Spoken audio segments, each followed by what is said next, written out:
తెలంగాణ ప్రభుత్వం అమలు చేస్తున్న విధానాలతో ప్రతిరోజు బ్లాక్ వేయాల్సిందే అని బీజేపీ తెలంగాణ చీఫ్ రామచంద్రరావు తెలిపారు. ఇక మీడియాతో చిట్చాట్లో భాగంగా పలు అంశాలపై ఆయన తన అభిప్రాయాన్ని వెల్లడించారు.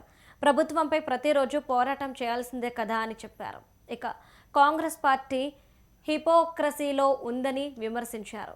సామరస్యంగా అని చెప్పుకుంటూ వాటర్ ఇష్యూపై సుప్రీంకోర్టుకు వెళ్లారని చెప్పారు. తెలంగాణ వాదం వీక్ అయినప్పుడల్లా బీఆర్ఎస్ వాటర్ ఇష్యూ తీసుకొస్తుందని ఆరోపించారు. సుప్రీంకోర్టులో పబ్లిక్ ఫండ్ పెట్టి గ్రిడ్ పిటిషన్ ఎలా విత్డ్రా చేసుకుంటారని ప్రభుత్వాన్ని ఆయన ప్రశ్నించారు. గత రాష్ట్రాలు సామరస్యంగా నీళ్ల సమస్యపై మాట్లాడుకోవాలని సూచించారు. గతంలో కర్ణాటకలో కావేరీ వాటర్ కోసం అనేక గొడవలు జరిగాయని, చంపుకునే వరకు వెళ్లారని చెప్పారు. ఆ అంశాన్ని బీజేపీ ప్రభుత్వం వాజ్పేయి పరిష్కరించారని గుర్తు చేశారు.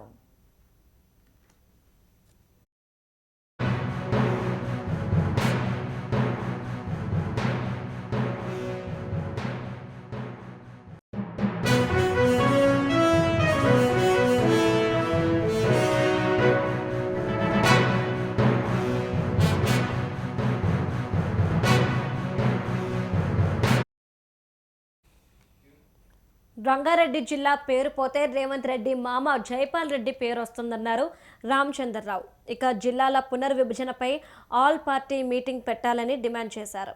కవిత పార్టీ పెడుతుందా లేదా అనే ఊహాగానాలపై ఇప్పుడే మాట్లాడలేమన్నారాయన. ఇంకా ఆస్తి పంపకాలు కాలేదు కాబట్టి పార్టీ పెట్టడం లేట్ అవుతుందేమో అని అనుమానం వ్యక్తం చేశారు. ఇక అసదుద్దీన్ ఓవైసీ మొదలు హిజబ్ వేసుకున్న మహిళను వారి పార్టీ అధ్యక్షురాలని చేయాలని డిమాండ్ చేశారు. ఇక మజ్లిస్ ఒక్క మహిళకు టికెట్ ఇవ్వద్దు కానీ ప్రధానిని చేయాలని డిమాండ్ చేయడం హాస్యాస్పదమన్నారు. ఎంఐఎం సపోర్ట్తోనే రోహింగ్యాలకు ఓటర్ లిస్టులో పేరు వస్తుందని చెప్పారు. దానికి అప్పటి రూలింగ్ పార్టీ సపోర్ట్ చేసిందన్నారు రామచంద్రరావు.